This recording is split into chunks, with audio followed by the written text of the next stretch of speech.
Good evening, ladies and gentlemen. Welcome to this special episode of the Daily Debate as we're celebrating the Greater Bayram or the Feast of Sacrifice.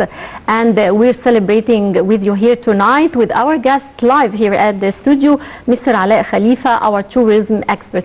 Thank you, sir, for joining us tonight, and happy Eid.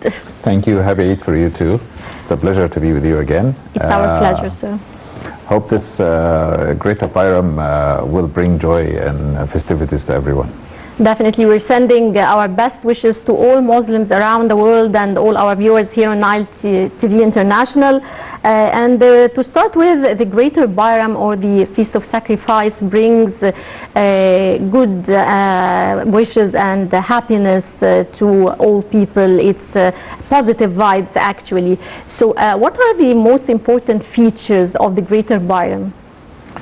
Sacrifice feast. That's what it tells. What it tells us it's all about. It's actually reviving a very important religious episode where Prophet Abraham had to sacrifice and had to save his son. Or God actually ordered him to sacrifice with his son, and then it was a test for Abraham as a prophet.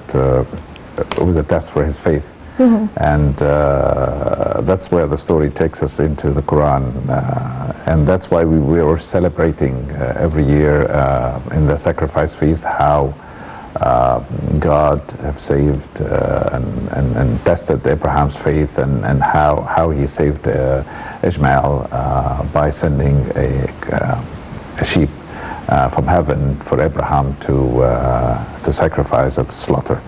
And so it became a tradition. This is almost 3,000 years before the birth of Christ.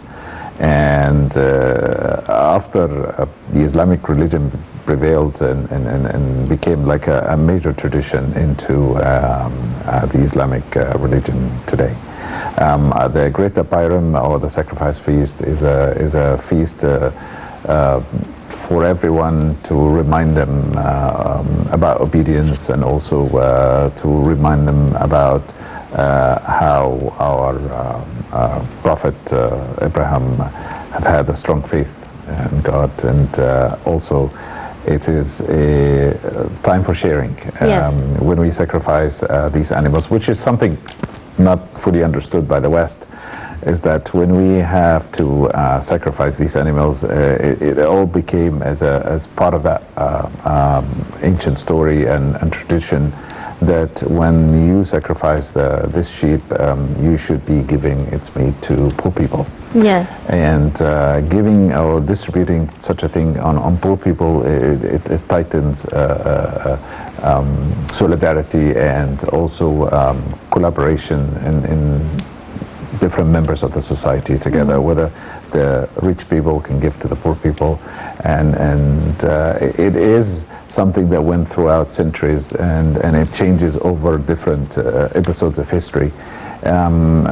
Before, people not only this kind of distributing meat to poor people, not only that there was a distribution of meat, but a lot of people had to distribute new clothes, had to give money for this, definitely. Which is what we call the feast idea. Of giving and sacrifice. And so the sacrifice feast is a time of giving. Yes. Which I told you it's not something well understood in the West, but hey, it's something mentioned in the Old Testament and something mentioned in the New Testament as well, and it's mentioned in the Quran. So it came in our religious books. It's something we have to follow. It is part of our religion. It's part of the religion as well, and so everyone recognizes this.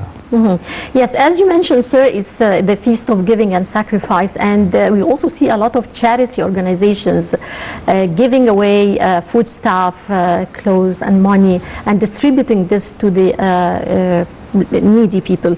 How important is this to the society? What's the impact of this kind of giving to the society? Charity is very important to ease up the pressure on the poor people. Not only this, it's actually a sense of collaboration, a sense of support, supporting poor communities and poor societies until they stand on their feet. It's very essential, especially during this time. Charity is not something new. Charity has been part of our religion. It's our religion mandates us to give charity and give zakat. Almsgiving is something very important in our religion.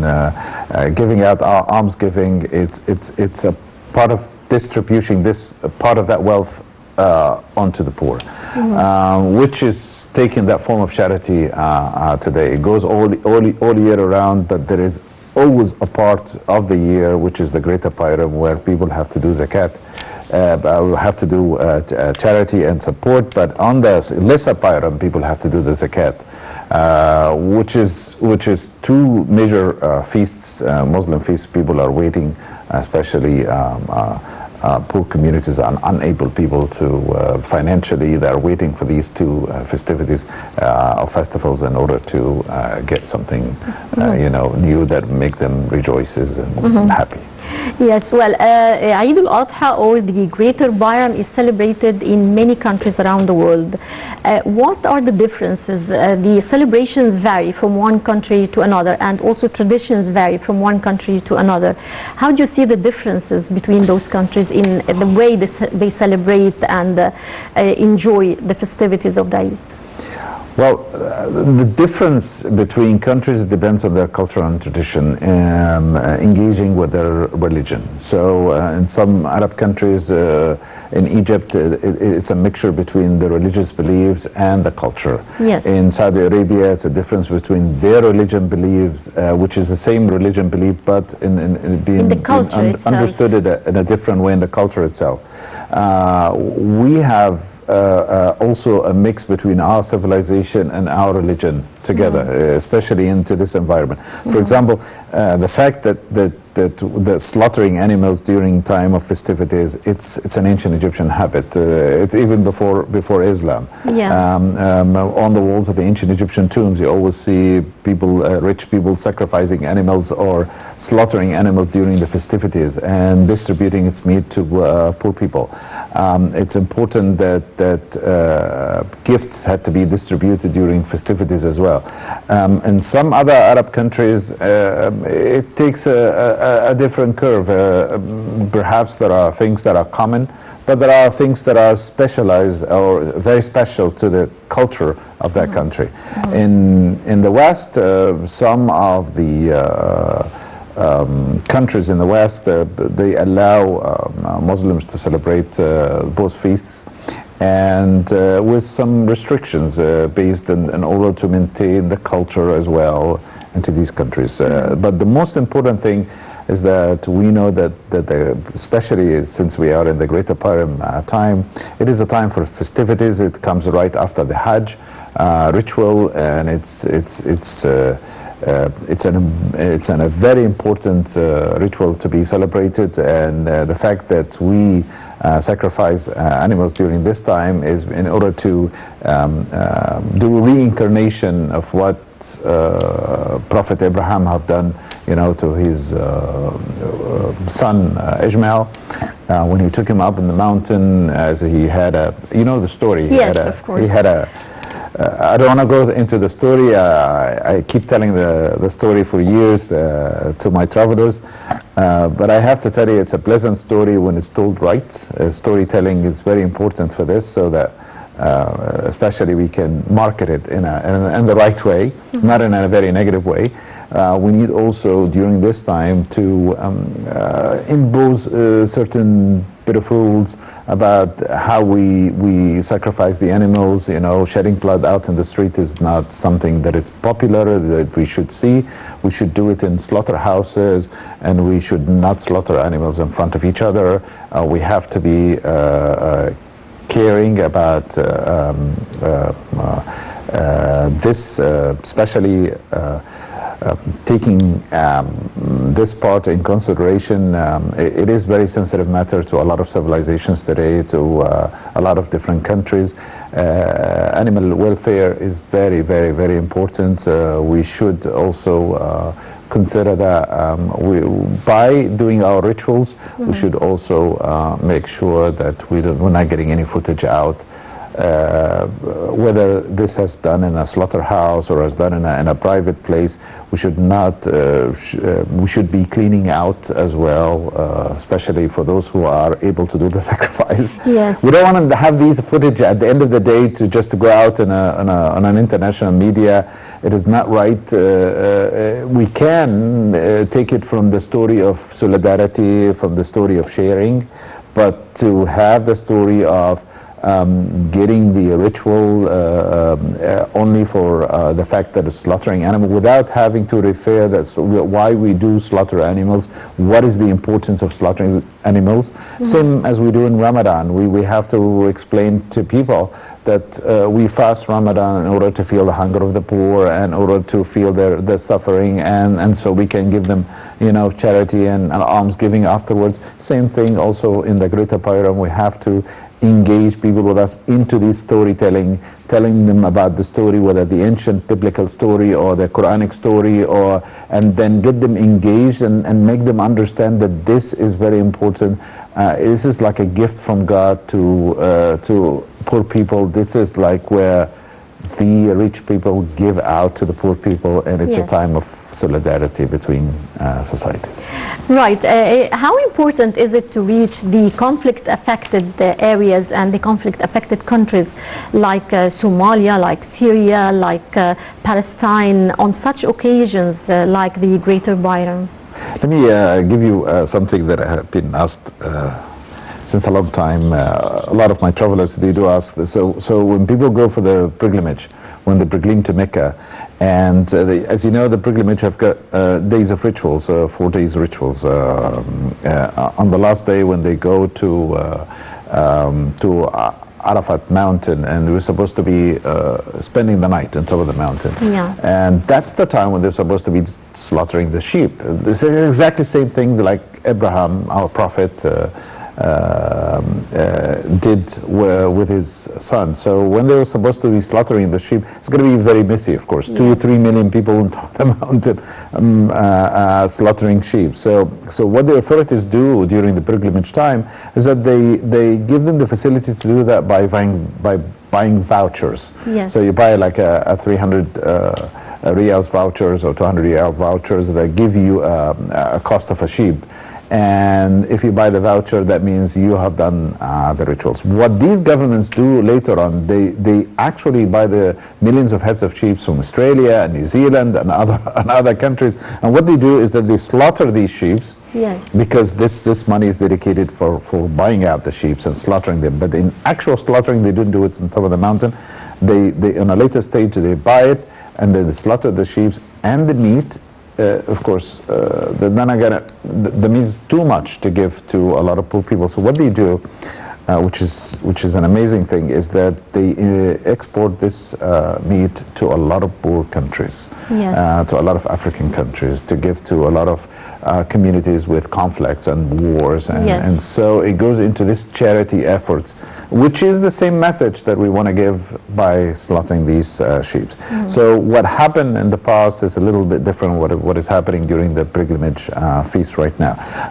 Within the communities and other countries, when people show us how they are able financially to follow that ritual, which is not mandated for everyone, only mandated for those who go for the pilgrimage, not those who are they're not participating into that ritual. So when you find a rich person or a family slaughtering a cow or a sheep, or supposed to be slaughtering actually a sheep rather than just slaughtering a cow, but some of them are able to do that because he can afford it.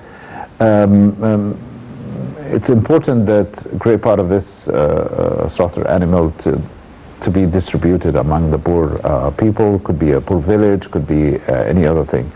And so we are impacting this in 2 different levels. On a local level, which is within the country itself, and on the ritual itself of pilgrimage, that the countries have to send out this meat to other areas that they don't have access to this kind of support and food. Yes, well, let's check out this report on the Greater Bayram traditions and celebrations. Welcome back, ladies and gentlemen, and still with our special episode celebrating the Greater Bayram, or the Feast of Sacrifice, and still with my guest, Mr. Alaa Khalifa. So we were talking about the Greater Bayram festivities and also the many festivities that we have here in Egypt. We have several feasts during the year. Christians and Muslims celebrate several feasts and special occasions here in Egypt. So how do you see the importance of these celebrations in boosting tourism, the impact of these kind of festivities in boosting tourism? We see in other countries, like in Italy, for example, art festivals, and it has a very strong positive impact on tourism. The more you have very happy feasts, the more you have events in your calendar. The more you have events in your calendar, the more you get people to talk about them in stories. So we're creating content. It's a special content, special happy content, special type of stories, special kind of meals that people have to eat during the Eid time. Takbirat, the calling for Allah, and during the morning or the early morning, actually, Eid prayer, it's also a very important time for a lot of families to gather together, a lot of people to get together. People to take this news as a major celebration in the Muslim world. The fact that we can promote this in other countries in the right way can actually give us some sort of an event of calendar, so that we can have a special carnival during this time, or we can have a special carnival in conjunction with this timing. Whether lesser Bayram, whether greater Bayram, it's important that we create this kind of a story, do the right storytelling, and push it into a calendar of event, and then get this event celebrated. And then when we celebrate the event, let out some kind of video shots of people happy, people are celebrating, people are feeding the poor, people are supporting each other. That's the kind of things that we want to get. This kind of a spirit, it's very similar to the Christmas spirit in Western world. So that's the kind of spirit that we want to push out to the rest of the world, to say that, hey, we have a very important feast, such as Christmas, such as Hanukkah, such as any other feast that the world is celebrating today, has to be respected. You have to also share the joy with us. For the last 10 years, I get to see a lot of friends from different part of the Western world. They're sending me different greetings, for the Eid. Before, I didn't see that. And that's because we are living right now into a global village. It's the global technological village where people are reachable easily by a click of a button. So now people are recognizing there are no borders between countries. Their feasts are our feasts are their feasts. And so we need to get people more engaged into our culture. Right. As a tourist expert, how do you see or how tourists view the Greater Bayram or Eid al-Fitr, for example, and its practices? I mean, do you see them enjoying these traditions? Do they go and try, for example, eating the traditional food of Eid, like the fatta and meat and so on? Well, let me be very honest with you. Happens is like it was very funny. As a promoter for touristic destinations, I can tell you that for a very long time, celebrating the Greater Bayram has been very localized. Means that there are local traditions, local culture. People can do the specific rituals in an unorganized way, which led to some scenes that couldn't be pleasant to international tourism. at that time. During the last 10 years or so, people were avoiding getting out in the street during the first day of the feast because they don't want to see blood shedding out in the street. They don't want to see other things that could make them feel unpleasant. However, if we have a little bit of a control over this and a little bit of, I would say, manual or instructions or instructions to follow, we can create a pleasant view during the Eid time instead of just sacrificing animals and out of slaughterhouses, or instead of just shedding blood out in the street for these animals. However, animals are, since the beginning of humanity until today, that have been sacrificed. Yes, we consume them for eating. Yeah. But we don't have to see the way how they have been, slaughtered, and we don't have to slaughter animals in front of each other. So that's something a Western mentality can never understand, and they would never understand. And even us, we don't understand how it's important. Yes, we are fulfilling a ritual, but in the same time, we have to fulfill it exactly as our religion told us to do. Stated. And so what we do right now is that we mix culture with religion, which culture gets more into the religion part. We should be very merciful. We should be not to slaughter animals in front of each other. And blood should be kept into a drainage, a right drainage, very healthy drainage. Can you imagine, during the ancient Egyptian times, they used to slaughter a lot of animals, especially rich people, during festivities. It's exactly the same thing is happening today. And you can see this on the tombs of Merodach and Saqqara. You can see it in the tombs of Khagimni. A lot of these ancient tombs, even from the 5th and 6th dynasties, where people are slaughtering animals. During the festival of Opet in Karnak temples, used to slaughter a lot of animals and distribute its meat to poor people during the festivals. But there always been a priest who was like a medical supervisor, just watching people, what they do with the blood, making sure that the meat that they're going, or the animal they're slaughtering is in the right medical condition, is a right healthy condition, make sure that there is a drainage. And sometimes they used to use natron salt, a special kind of salt. They throw it in the ground in order to cleanse the ground, and kill any bacteria. What we need to call this kind of tradition from ancient Egyptian times. If we want to mix it with our religion right now, we need to be very aware and conscious about what kind of impact we are leaving, especially for the little kids, and especially for non-Muslims, and especially for non-Egyptians, especially visiting our country. We need to put a little bit of impact that this is a time of enjoyment, time of rejoicing, but it's not a time of shedding blood everywhere out in the street. It makes people a little bit panic. They don't understand, and you only take the footage that they like to take. They don't talk about the entire story. They don't do the right storytelling, as I was telling you in the very beginning. So we need to be very cautious about what kind of footage that comes out of this feast for travelers. Right. Let me move to another religious activity, which is the anniversary of the entry of the Holy Family to Egypt. Yes. Now, the Minister of Tourism and Antiquities is keen to participate every year in this event. How important is this event and its impact on tourism? Well, this actually is not right now. It's actually happened about I'm a month talking ago. Generally about occasions, the anniversary you're talking about, occasions that takes place here in Egypt and their impact on tourism.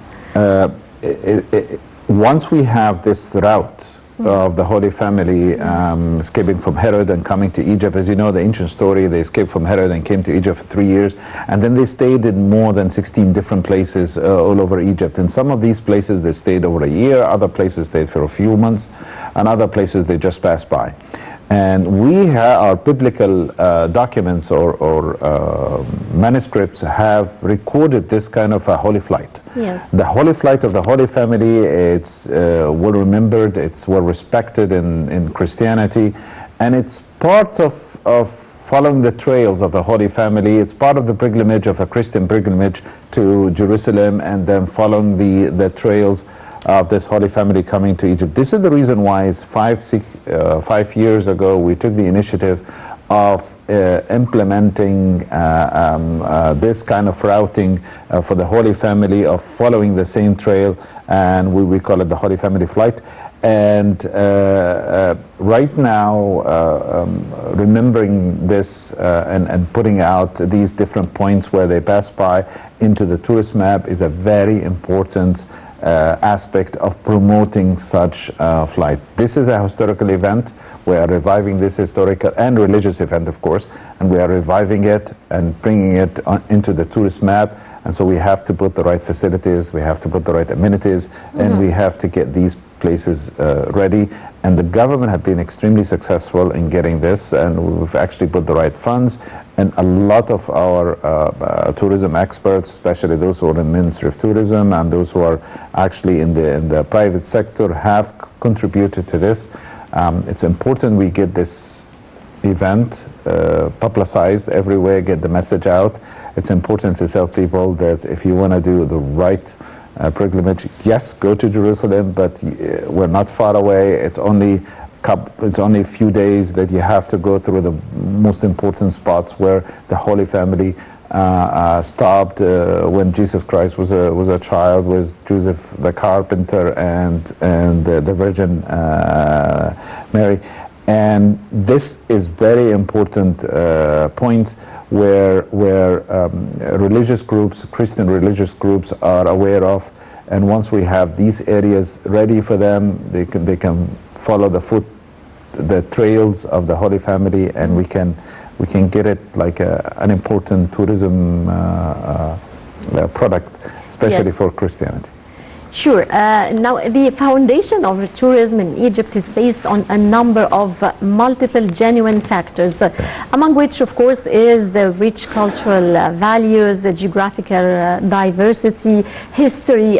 When it comes to tourism, we have it all here in Egypt. We have the beautiful beaches, we have the warm weather, and of course, monuments in Luxor and Aswan. And as an experienced tourism expert, how do you view the government's efforts to use such events and religious events and festivals to further promote tourism in Egypt? Well, I have to say that compared to the last 10 years, I have to say that I've been a tremendous amount of growth, tremendous amount of development. I have to congratulate those who are responsible for that. And I have to say that the government have done an amazing infrastructure enhancement in the last few years, which is or has a direct impact on tourism. So tourism, what it needs infrastructure. If you have the right infrastructure, you have the right tourism. Yes. What is missing right now is implementing the touristic experience. It's like getting the right experience at the right time, getting people educated.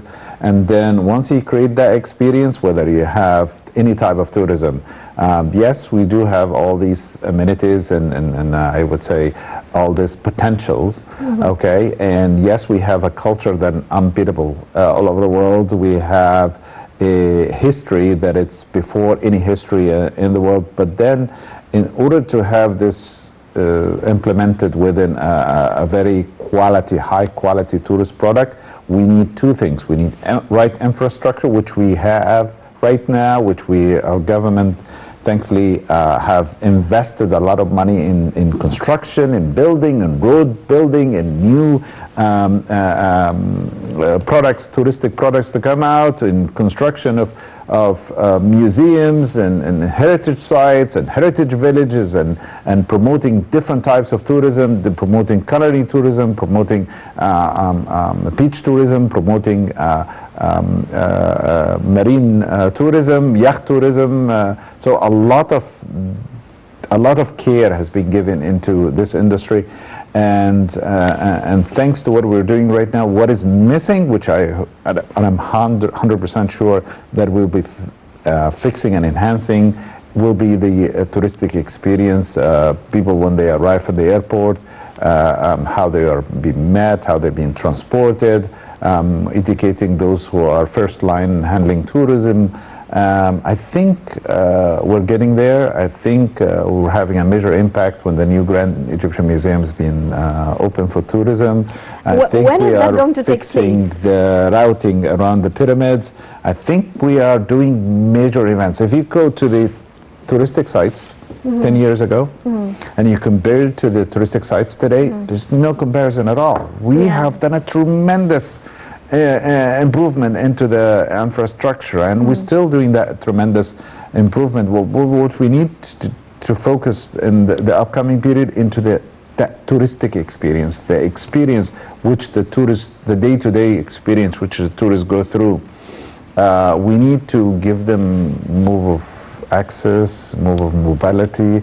We need to give them more trends to walk through. We need to open up a little bit of our desert, for tourism, because what is coming up is the adventure tourism. Yes. So post-COVID-19 time, it's adventure. People like to go into adventurous places. They like to explore places themselves. People don't recognize borders these days. Yes. New generations, they need to understand it's important to gain cultural experience, to engage with local communities. If you keep them inside capsules, I would call them capsules. If you keep them only with a tour operator, if you limit mobility of tourists, you're not creating the experience. You're just creating a very artificial experience. You need to create a natural experience that comes out with story, with safari and so on. Yes, natural experience. People need to take pictures and share them, videos and share them. Yes. People need to talk about adventures. If adventures and stories come out positively from this region, trust me, what you're getting now, you're going to get the double. Yes, sure. Well, let's talk more about adventure tourism and the Grand Egyptian Museum after the short break. Welcome back, ladies and gentlemen, and still with my guest, Dr. Alaa Khalifa, our tourism expert, and the celebrations of the Greater Bayram, or the Feast of Sacrifice here in Egypt, and its impact on tourism. Dr. Alaa, we were talking about the festivities, its impact on tourism. I would also like to talk about Fatimid Cairo, which includes Khan Khalili Bazaar, Al-Azhar Mosque, and the Millennium Old Islamic House of Prayers. Would you tell us more about the role these districts play in boosting tourism? Mainly tourism, once again, I'll take you back to where I just ended on the last episode. It's all about experience. So imagine when tourists go out into these small, narrow streets and alleys and walk through them. It's like walking into medieval times. We enjoy it. We Egyptians, we love this area of Khan Khalili. A place such as Khan Khalili or similar areas, Muazzil Street and other old Islamic quarters, where people have to walk through these narrow alleys and see the lights and see the lamps and the very well decorated, and then sit on a coffee shop and drink a local drink and hear the hustle and bustle of the people and how everyone is laughing and smiling and talking and joking, and then eating some of the very, very traditional food. It's all part of that experience. Yes. That's what we want our people. Think when you go to areas outside Egypt, especially in European countries, when you go into these old local markets, when you walk through Florence, the local market, when you walk through Istanbul local market, the Grand Bazaar, when you walk, it is an experience. You come out happy out of it. Yes. So this is what kind of experience we want to provide for our tourists, is that go to Khan Khalili, go to our medieval times. It's back to the 16th century. We have mosques as old as 1,000 years old, that are 1,500 years old. There are mosques that are 1,200 years old. Mosques like Al-Azhar Mosque, like 1,000 years old. Go to walk through the very narrow streets and small alleys into the Cairo gateways. So a lot of these quarters into Old Cairo is creating an experience. This is why Ministry of Tourism, this is why UNESCO, this is why USAID, they're all contributing in different projects of bringing areas like Bab al-Wazir, areas like Bab al-Azab, all these areas, they want to bring it up to the tourist map. Why? Yes. It provides an unforgettable experience of living out into an ancient city. Cairo is a city 1,000 years old. It's a, if you don't utilize that the right way by creating the right walking experience, the right sitting experience, the right engagement experience, what else are you going to present? You need to diversify your products. Not only your products are to be pharaonic sites, it's not only the pyramids, it's not only the museum, but also you have a nightlife, you have ancient Islamic and Coptic sites that people can go to and can enjoy. You have this kind of bazaars and narrow markets and spice markets, and you have markets for tapestries, you have market for special merchandises and things. People need to see that. People just stand there staring at how people are cutting the copper and how they're making copper plates, and the way how we are utilizing this, it provides this kind of content for tourists to go back happy and keep telling about what they have seen in the destination. Yes, extending their experience back home. It all goes back to the word of mouth. Yeah. So when you take a picture, behind every picture there is a story. Yes. But when you take a video, behind a video there is a greater story, because videos are more processed 60,000 times more than the images. It's usually the picture and the live images that stays and remains. Absolutely. This is what we want. Yes. Get out the right content. Don't get any distorted content out of the destination. We don't want people to do that distortion, especially in a time of a greater pyram like this. It's sometimes some of the stories in the last few years used to be distorted. No, we don't want this. We want the story to be right. We want it to be controlled. We want the story to be aired at the right time to the right location. Right. Well, sir, in light of your rich experience in the tourism field, what had Egypt realized so far when it comes to tourism? Had it realized its tourism potential all over again? Can we say that Egypt is now a multi-option destination? Let me tell you something. We are in a big struggle, contest between the countries that are sharing the same market share with us. So every country has to bring out a lot of touristic products, and every country has to enhance that kind of experience. And so this is where the struggle starts, is that how are we going to get better and much more market share from other countries if we don't present the right experience? Luckily, we have the right products. We have the right natural resources. We have the right weather. We have a lot of things that we can develop, and which is taking us to what you just told me. Are we doing enough? I think so. We are doing enough. Just the only part, the little tiny tweeny part, is the experience, the salt into the entire food that we need to put as a recipe to our tourists. There is a competition. There is a fierce competition. Countries they want to show that they have a better experience. We do have it all. This is actually our motto, our slogan. We have it all. Egypt has it all. Yes, so sure. you have it all. What you need to do is just don't take it for granted. Yeah. If you have it all, don't take it for granted. Just give the right facilities, build the right places for people to stay, enhance the service, enhance the experience. Don't keep them in a capsule. Just give them freedom to move, and you will get double the number that you're getting right now. Talking about the Grand Egyptian Museum, the inauguration of the Grand Egyptian Museum that we're all looking forward to as Egyptians, and also the whole world is looking forward to. When will that be, and how do you expect the impact of this inauguration on tourism? We hope that it will be open soon. However, there is a very complex calculations how people are thinking about the right time to open the museum, whether we open it in post-coronavirus time immediately or whether we wait for another 6 months or so.